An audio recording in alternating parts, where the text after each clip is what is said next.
Hello friend, आप सभी का हमारे यूट्यूब चैनल ब्राइट बुद्धि में आप सभी का स्वागत है। तो हम भारत का भूगोल हस्तलिखित नोट्स पढ़ रहे थे, तो आज हम उसी के आगे का हमारा दूसरा वीडियो है। तो उसमें से हम आज जानेंगे कि भारत का जो क्षेत्रफल है लगभग कितना फैला हुआ है। तो वीडियो अच्छा लगे तो लाइक कमेंट शेयर ज़रूर कीजिए, और जो पहली बार देख रहे हैं चैनल को सब्सक्राइब करके बेल घंटी ज़रूर बजाएँ। तो आज हम भारत का क्षेत्रफल और भारत के राज्यों के बारे में जानेंगे और समझेंगे कि कैसे क्या है। वीडियो बहुत ही महत्वपूर्ण है, ये सीरीज बहुत ही महत्वपूर्ण है एग्ज़ाम की दृष्टि से, तो आप इसे पूरा देखिए अंत तक। तो जिसमें से आज हम जानेंगे कि भारत की जो स्थिति है, भारत की स्थिति जैसे कि भारत का जैसे कुल क्षेत्रफल कितना है, तो 32,87,263 किलोमीटर वर्ग किलोमीटर है। मतलब कि जो भारत का क्षेत्रफल है ये 32,87,263 वर्ग किलोमीटर है। अर्थात प्रतिशत में देखा जाए तो प्रतिशत में ये 2.4% है। कितना? 2.4%। भारत विश्व का 7वां बड़ा देश है। मतलब कि भारत विश्व का 7वां, विश्व के बड़े देशों का घटता हुआ क्रम यहाँ पर देख सकते हैं। कहने का मतलब यह है कि जो भारत का क्षेत्रफल है 32,87,263 वर्ग किलोमीटर है, और पूरे भारत की स्थिति जैसे कि कितना है विश्व का, तो 2.4% है, और भारत विश्व का 7वां सबसे बड़ा देश है। ठीक है। और विश्व में बड़े देशों का घटता हुआ क्रम जैसे कि रूस का जो क्षेत्रफल है सबसे बड़ा, उसके बाद Canada, China, USA, Brazil, Australia, India आता है। इंडिया के बाद अर्जेंटीना, फिर अल्जीरिया, फिर कजाकिस्तान आता है ना। तो भारत जो है ये विश्व का 7वां सबसे बड़ा देश है। सबसे नंबर 1 पर आता है रूस, उसके बाद कनाडा, उसके बाद चाइना, फिर यूएसए, फिर ब्राज़ील, फिर ऑस्ट्रेलिया, और उसके बाद इंडिया आता है। इंडिया के फिर बाद में अर्जेंटीना, अल्जीरिया, फिर कजाकिस्तान आते हैं। भारत के राज्यों को क्षेत्रफल के आधार पर बड़े राज्य और क्षेत्रफल के आधार पर छोटा राज्य को बांटा गया है। तो भारत में राज्यों के आधार पर भी बांटा गया है कि क्षेत्रफल के आधार पर सबसे बड़ा राज्य कौन और क्षेत्रफल के आधार पर सबसे छोटा राज्य कौन है। जैसे इसमें यहाँ पे इसका ये ट्रिक है, राजनीति में महान यूपी और GST नाग, है ना। ऐसे हम इसको याद कर सकते हैं। ये यहाँ का थोड़ा सा ट्रिक है। ठीक है। जैसे कि अगर हम क्षेत्रफल के आधार पर बड़े राज्य याद करना होगा तो जो ये ट्रिक है, राजनीति में महान यूपी, तो राजनीति का जो अंडरलाइन है आर, है ना, राजनीति में महान यूपी में जो अंडरलाइन है आर, इससे बनता है राजस्थान, में है मध्य प्रदेश, महान में महा होगा महाराष्ट्र, और यूपी में उत्तर प्रदेश। अर्थात क्षेत्रफल के आधार पर सबसे बड़ा राज्य राजस्थान नंबर 1 पे आता है, उसके बाद दूसरा मध्य प्रदेश, तीसरे में महाराष्ट्र, और चौथे पे यूपी आता है। तो आप यहाँ से देख सकते हैं छोटे और क्षेत्रफल के आधार पे छोटे राज्य के अंतर्गत जैसे GST से याद करेंगे। जी का मतलब गोवा, सिक्किम, त्रिपुरा, फिर नागालैंड। जी का मतलब हुआ गोवा, एस का मतलब सिक्किम, टी का मतलब त्रिपुरा, नाग का मतलब नागालैंड। जनसंख्या के आधार पर राज्य, इसमें भी सबसे बड़ा राज्य में आता है जनसंख्या के आधार पर उत्तर प्रदेश, और सबसे छोटा राज्य आता है जनसंख्या के आधार पर वो सिक्किम आता है। तो हम यहाँ से याद रख सकते हैं, जनसंख्या के आधार पर सबसे बड़ा राज्य यूपी, और जनसंख्या के आधार पर ही सबसे छोटा राज्य जो आता है वो सिक्किम आता है। केंद्र शासित प्रदेश, वर्तमान में भारत में 8 केंद्र शासित प्रदेश हैं, जिसमें पांडिचेरी, जिसकी राजधानी है पुडुचेरी, अर्थात ये वर्तमान नाम है पांडिचेरी। केंद्र शासित प्रदेश जिसमें 8 केंद्र शासित प्रदेश हैं। ठीक है। पांडिचेरी की राजधानी पुडुचेरी जो वर्तमान नाम है। पांडिचेरी के अंतर्गत 4 जिले आते हैं जिसकी सीमाएं आपस में स्पर्श नहीं करती हैं, है ना। तो पांडिचेरी के अंतर्गत 4 जिले आते हैं, लेकिन ये चारों जिले जो हैं आपस में स्पर्श नहीं करती हैं। जैसे नंबर 1 पे पुडुचेरी, पुडुचेरी और कराईकल जो है ये तमिलनाडु में, और यनम और माहे जो हैं, ये यनम है आंध्र प्रदेश और माहे जो हैं ये केरल से केरल में है ना। तो यहाँ पर देख सकते हैं पुडुचेरी के अंतर्गत, पांडुचेरी के अंतर्गत 4 जिले आते हैं। ये चारों जिले फ्रांसीसियों के अधीनस्थ था, जिसे 1 नवंबर 1954 को भारत के द्वारा समेकन किया गया और पांडुचेरी नामक केंद्र शासित प्रदेश बना दिया गया। अर्थात 1 नवंबर 1954 को भारत के द्वारा समेकन किया गया और पांडुचेरी नामक केंद्र शासित प्रदेश बना दिया गया था। तो ये जिले कहाँ पर थे? ये चारों जिले फ्रांसीसियों के अधीनस्थ था, है ना। तो इसलिए इसको 1 नवंबर 1954 को भारत में समेकन अर्थात समाहित किया गया था। आप यहाँ पे मानचित्र में भी देख सकते हैं कि यनम, पांडुचेरी, कराईकल के और माहे कहाँ पे हैं। यनम जो है देख सकते हैं, ये यनम है आंध्र प्रदेश में है, पांडुचेरी और कराईकल तमिलनाडु में है, और जो माहे है ये केरल राज्य में है। ठीक है। दमन एवं दीव और दादरा एवं नगर हवेली ये दूसरा हमारा केंद्र शासित प्रदेश है, जिसकी राजधानी दमन में है। राजधानी कहाँ है? दमन।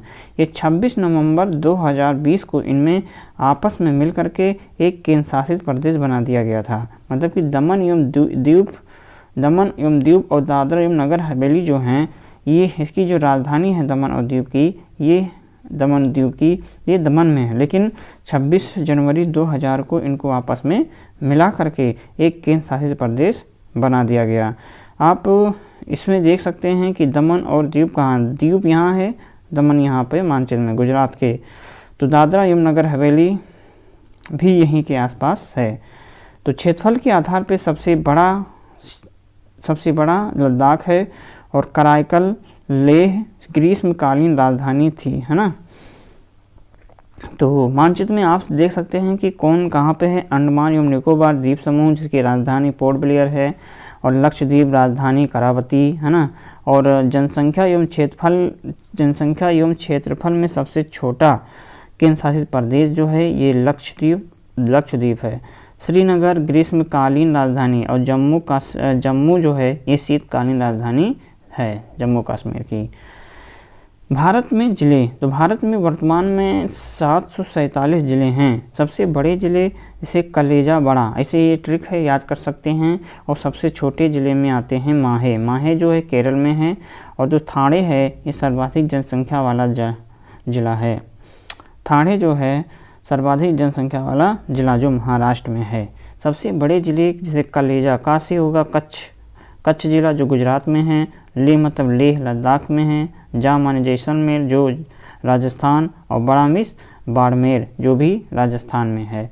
तो ऐसे हम याद कर सकते हैं सबसे बड़े ज़िले में कलेजा से कच्छ का रंग जो गुजरात में, लेह का मतलब होगा लेह लद्दाख में, और जा जैसलमेर, बड़ा तो ये बाड़मेर जो राजस्थान में है। सबसे छोटे ज़िले में आते हैं माहे जो केरल में, और थाने जो है सर्वाधिक जनसंख्या वाला जिला है। भारत का स्थलीय सीमा, आइए जानेंगे भारत की स्थलीय सीमा के बारे में। भारत की जो स्थलीय सीमा की जो लंबाई है ये 15,200 किलोमीटर है। 16 राज्य व 2 केंद्र शासित प्रदेश हैं, है ना। 16 राज्य व 2 केंद्र शासित प्रदेश मिलकर के ये भारत की स्थलीय सीमा का निर्माण करती हैं, जिसमें 15,200 किलोमीटर इसकी कुल लंबाई है। अंतर्राष्ट्रीय सीमा जैसे कि सबसे लंबा और सबसे छोटा, तो सबसे अंतर्राष्ट्रीय सीमा जो है सबसे लंबा राजस्थान है और सबसे छोटा नागालैंड बनाता है। स्थलीय सीमा जो है 15,200 किलोमीटर, और ये 16 राज्य व 2 केंद्र शासित प्रदेश से मिलकर के बना है स्थलीय सीमा। तो स्थलीय सीमा से जैसे कि शुरुआत करते हैं, है ना, यहाँ से 1, 2, तो ये है गुजरात, राजस्थान, तीसरे नंबर, चौथा, पाँचवा, कुल मिलाकर के 16 राज्य हैं। इन 16 राज्यों से मिलकर के स्थलीय सीमा का निर्माण करते हैं। सबसे ज़्यादा राजस्थान में है, और सबसे छोटा जो होगा वो सिक्किम राज्य, नहीं सबसे छोटा कहाँ होगा वो नागालैंड से है। ठीक है। तो हम यहाँ पर देख सकते हैं। और तटीय राज्य के अंतर्गत जैसे कि आता है नंबर 1 पे गुजरात, है ना, दूसरे पे महाराष्ट्र, तीसरे पे गोवा, चौथा है कर्नाटक, पांचवा है केरल, और छठवां है तमिलनाडु, सातवां आंध्र प्रदेश, आठवां उड़ीसा, और नौवां जो है ये पश्चिमी बंगाल है। तो गुजरात और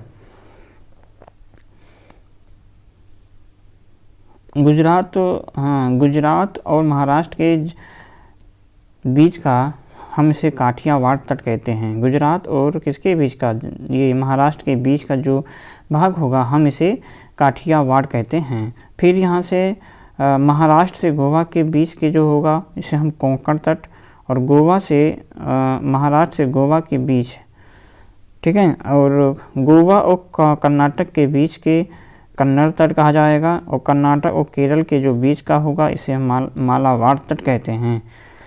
फिर इसमें आ जाएंगे हम आंध्र प्रदेश और तमिलनाडु के बीच का तट जो होगा ये कोरोमंडल तट के नाम से जाना जाएगा। फिर इसके बाद उड़ीसा और आंध्र प्रदेश के उत्कल तट, है ना, उत्तरी सरकार तट भी कहते हैं, और पश्चिमी बंगाल और उड़ीसा के बीच का ये जलीय सीमा बैगा तट के नाम से जाना जाता है, ठीक है। फिर जलीय सीमा, जिसमें से कुल लंबाई अगर देखा जाए, जलीय सीमा की कुल लंबाई 6100 किलोमीटर, द्वीपों सहित कुल जलीय सीमा देखा जाएगा तो इसमें 7516.6 किलोमीटर है। भारत की कुल सीमा स्थलीय सीमा प्लस जलीय सीमा है, और है ना, कुल सीमा की बात किया जाए भारत की तो इसमें स्थलीय और जलीय सीमा को मिला दिया जाए। स्थलीय सीमा कुल है 15,200 और जलीय सीमा है 7516 ना, या 7516.6 किलोमीटर है। टोटल मिला देंगे तो ये 22,716.6 किलोमीटर हो जाएगा। तो कुल भारत की कुल सीमा 22,716.6 किलोमीटर है। क्या, स्थलीय और जलीय सीमा को जब मिला देंगे, स्थलीय सीमा 15,200 और जलीय सीमा जो है 7,516.6 किलोमीटर। पश्चिमी बंगाल व गुजरात, है ना, पश्चिमी बंगाल व गुजरात स्थलीय सीमा के साथ साथ जलीय सीमा में भी बनाता है। पश्चिमी बंगाल हैं और जो गुजरात है ये स्थलीय सीमा के साथ साथ जलीय सीमा भी बनाता है। तो दो ही राज्य हैं जिसमें स्थल और जलीय जीव दोनों का निर्माण होता है। जलीय सीमा मालदीव व श्रीलंका के साथ भी बनाता है, मतलब कि जलीय सीमा मालदीव व श्रीलंका के साथ बनाता है। सबसे लंबी जलीय सीमा है जिसे हम इसको ट्रिक है GATM से याद कर सकते हैं, है ना, सबसे लंबी जलीय सीमा। तो सबसे लंबी जलीय सीमा की बात होगी ये गुजरात की होगी। फिर आंध्र प्रदेश है, फिर तमिलनाडु और महाराष्ट्र। GATM, G से क्या, G से होगा गुजरात, A से आंध्र प्रदेश, T से तमिलनाडु और M से महाराष्ट्र। कोको चैनल, है ना, कोको चैनल जो है कोको द्वीप और लैंडफॉल द्वीप ये अलग करता है। तो कोको द्वीप जो है ये म्यांमार में है और लैंडफॉल द्वीप ये पश्चिमी बंगाल है। कोको चैनल ये दो देशों को अलग करती है ना, दो द्वीपों को अलग करती है। सबसे छोटी जलीय सीमा ये गोवा का है। सबसे छोटी जलीय सीमा, 5 राज्य ना तो अंतर्राष्ट्रीय सीमा बनाते हैं और ना ही जलीय सीमा बनाते हैं। भारत के ऐसे 5 राज्य हैं जो ना तो स्थलीय सीमा बनाते हैं और ना ही ये जलीय सीमा बनाते हैं। तो कौन से 5 राज्य हैं, जैसे कि नंबर 1 हरियाणा, मध्य प्रदेश, छत्तीसगढ़, झारखंड और तेलंगाना हैं। ये 5 राज्यों के साथ, है ना, 5 राज्यों के साथ स्थलीय सीमा बनाते और ना ही जलीय सीमा बनाते हैं। यही 5 राज्य हैं। शेष ऊपर अभी हमने पढ़ाया कि कौन कौन से राज्य हैं जो जलीय सीमा और कौन से राज्य हैं जो स्थलीय सीमा बना रहे हैं। तो उत्तर प्रदेश की जो सीमा है ये 8 राज्य व 1 केंद्र शासित प्रदेश से लगती है। कितने राज्य उत्तर प्रदेश की, 8 राज्य से और 1 केंद्र शासित प्रदेश से लगती है। तो उत्तर प्रदेश सबसे लंबी सीमा मध्य प्रदेश के साथ लगाता है और सबसे छोटी जो सीमा है ये हिमाचल प्रदेश के साथ लगाता है। केंद्र शासित प्रदेश जो है उत्तर प्रदेश की में एक है जो दिल्ली से अटैच है ना, और 8 राज्य भी हैं। उत्तर प्रदेश एकमात्र जिला है जो सोनभद्र 4 राज्यों से सीमा बनाता है। उत्तर प्रदेश का एकमात्र जिला जो सोनभद्र जिला है ये 4 राज्यों से सीमा बनाता है ना, जिसे 4 राज्य कौन है, मध्य प्रदेश और छत्तीसगढ़, झारखंड और बिहार के साथ ये 4 राज्य हैं जो इसमें सोनभद्र का एकमात्र जिला है जिसके साथ ये सीमा बनाता है। एग्जाम में अक्सर आता है कि जो 4 राज्यों से सीमा कौन सा जिला उत्तर प्रदेश का बनाता है, तो वो सोनभद्र बनाता है। तो सोनभद्र बनाता है। 7 बहनों वाले राज्य है ना, 7 सिस्टर्स जिसे कहते हैं। तो एसपी साकिया है ना, एसपी साकिया ये सिविल सर्वेंट थे और ये 7 राज्यों को बहनों का दर्जा दिया। सभी राज्य एक दूसरे पर डिपेंड हैं और मिलजुल करके काम करते हैं, है ना। तो 7 राज्यों में 7 सिस्टर अंतर्गत कौन कौन आते हैं, तो इसका ट्रिक है अरुणोमा, है ना, अरुणोमा मी। देखो यहाँ पर ट्रिक ये है कि अरुणोमा मी का एटीएम, है ना, अरुणोमा मी का एटीएम। तो अरु से अरुणाचल प्रदेश, ना से नागालैंड, मा से मणिपुर, यम से मिजोरम, मी से मिजोरम, का कुछ मतलब नहीं लेना है, ए से असम होगा, टी से त्रिपुरा और यम से मेघालय, है ना। और इन 7 सिस्टर का एकमात्र भाई जो है वो सिक्किम है। तो इसमें देखेंगे सिक्किम नहीं आ रहा होगा, तो देखो सिक्किम नहीं होगा। अरु मतलब अरु, ए पहला, ना से नागालैंड दूसरा, मा से मणिपुर तीसरा, चौथा आएगा मिजोरम, फिर 5वां आएगा असम, टी से त्रिपुरा और मेघालय। यही 7 सिस्टर हैं और इसमें से एकमात्र भाई इसका है वो सिक्किम आता है। तो असम दूसरा सर्वाधिक राज्यों के साथ सीमा बनाने वाला राज्य है ना। असम दूसरा सर्वाधिक राज्यों के साथ सीमा बनाने वाला, जिसमें 7 राज्यों से सीमा बनाता है असम। तो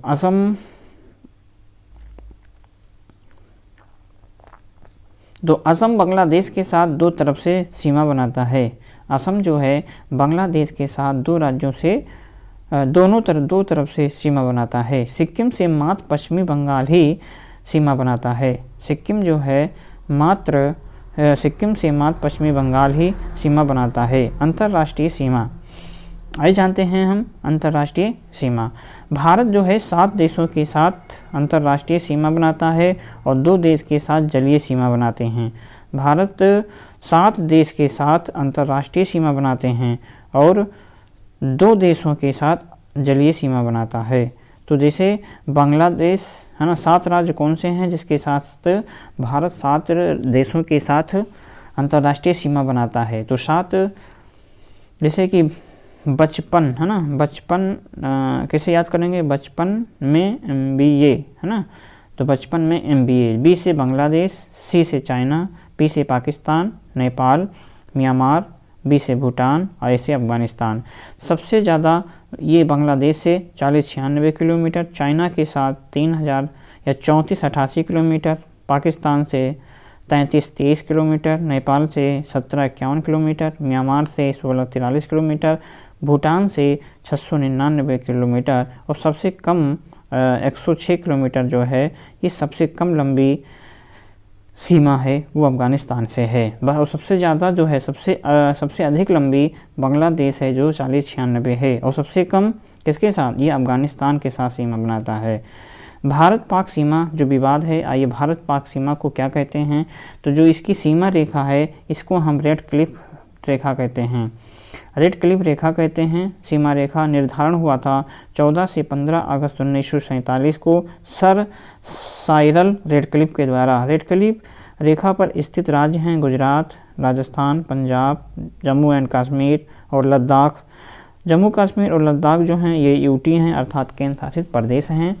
और भारत और पाकिस्तान के सीमा रेखा को हम रेड क्लिफ रेखा कहते हैं और इसका निर्धारण किया गया था 14-15 अगस्त को 1947 को किया गया था। किसके द्वारा, सर साइरल रेडक्लिफ के द्वारा किया गया था।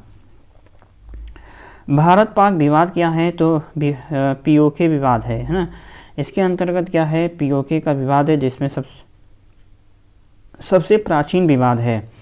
मतलब कि ये जो है पीओके का विवाद सबसे प्राचीन है जो वर्ष 1948 से चला आ रहा है। सियाचिन का विवाद, पीओके धोखे से कब्जा कर लिया था और परिणामतः भारत ने वर्ष 1984 में सियाचिन पर पुनः नियंत्रण स्थापित किया, है ना। और ये ऑपरेशन मेघदूत के तहत या इसको अपने अधीन कर लिया था। 1984 में सियाचिन पर अधिकार अपना दोबारा कर लिया, ऑपरेशन मेघदूत के तहत कर लिया था। ग्लेशियर जो है, सियाचिन ग्लेशियर को विश्व का सबसे ऊंचा युद्ध स्थल भी कहते हैं। सियाचिन को ग्लेशियर मतलब सियाचिन ग्लेशियर को विश्व का सबसे ऊंचा युद्ध स्थल भी कहते हैं।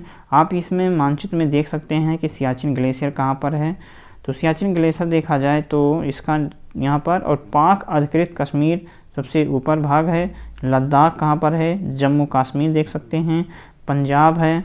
और रेड क्लिफ रेखा जो ये भारत की और यहाँ से पाकिस्तान को अलग करती है, तो ये रेड क्लिफ रेखा के द्वारा राजस्थान।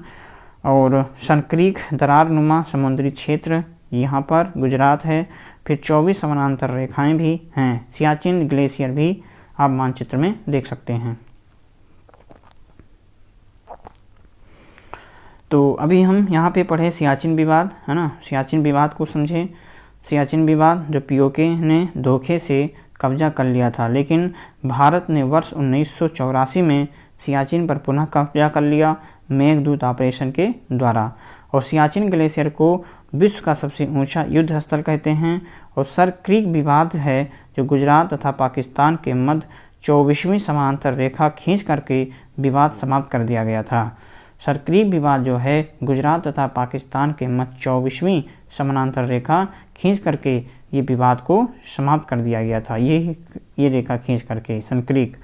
फिर है सिंधु जल विवाद। इसमें जो शिकायत वर्ल्ड बैंक से किया गया था, लेकिन रेमंड की नियुक्ति नॉर्वे के पूर्व पीएम थे उस समय, है ना, रेमंड की नियुक्ति नॉर्वे के पूर्व पीएम। सिंधु जल विवाद जो शिकायत किया गया था वर्ल्ड बैंक में। सिंधु जल समझौते में भारत की तरफ से पंडित जवाहरलाल नेहरू और जनरल अयूब खान ने इसमें समझौता किया। और सिंधु जल समझौते जो हुआ था ये 1960 ईस्वी में हुआ था। सिंधु जल समझौता 1960 में हुआ। सिंधु, झेलम और चिनाब है, इसका जो जल की मात्रा होगी 80% पाकिस्तान यूज करेगा और 20% भाग ये भारत यूज करेगा, है ना। कितने भाग होगा,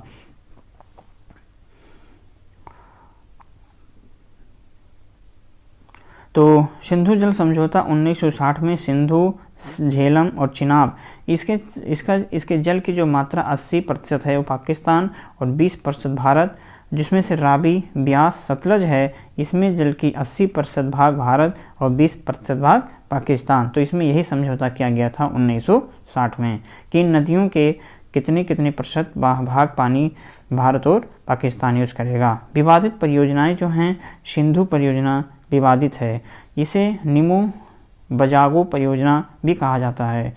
सिंधु जिसे नीमू बजागो परियोजना कहते हैं। झेलम उरी परियोजना और तुलबुल परियोजना ये झेलम नदी पर है। तुलबुल परियोजना और उरी, इसकी जो सहायक नदियां हैं झेलम की, ये किशन गंगा नदी हैं और किशन गंगा नदी पर किशन गंगा परियोजना है। पाकिस्तान में इसे हम नीलम नदी कहते हैं। किशन गंगा को पाकिस्तान में नीलम नदी कहते हैं और ये जो किशन नदी है, किशन गंगा नदी, ये झेलम की सहायक नदियां हैं। और इस झेलम पर 2 परियोजना है, उरी परियोजना और तुलबुल परियोजना। चिनाब जो है, चिनाब परियोजना है। चिनाब परियोजना के अंतर्गत दुलहस्ती परियोजना आता है। ये बगलिहार परियोजना, सलाल परियोजना, ये चिनाब नदी पर ही है। तो चिनाब नदी पर आप देख सकते हैं कौन कौन सी परियोजनाएं हैं। तो चिनाब नदी पे दुलहस्ती परियोजना, बगलिहार परियोजना, सलाल परियोजना चिनाब नदी पर। झेलम नदी जो है इस पे 2 परियोजनाएं हैं, उरी परियोजना और तुलबुल परियोजना। झेलम की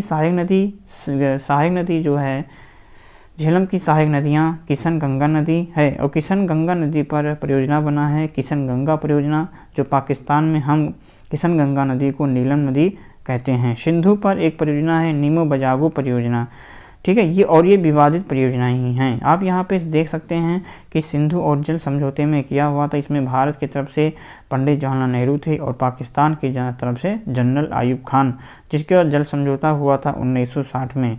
इसमें जो पहले 3 नदियों में का भाग सबसे ज़्यादा पाकिस्तान 80% यूज करेगा और 20 भारत यूज करेगा। रावी, ब्यास, सतलज जो है 80% भाग जल और भारत करेगा और 20% भाग पाकिस्तान करेगा, है ना। तो यहाँ से समझ सकते हैं और इस वीडियो को आप बार बार देखेंगे तो आपको एकदम अच्छे से तैयार हो जाएगा।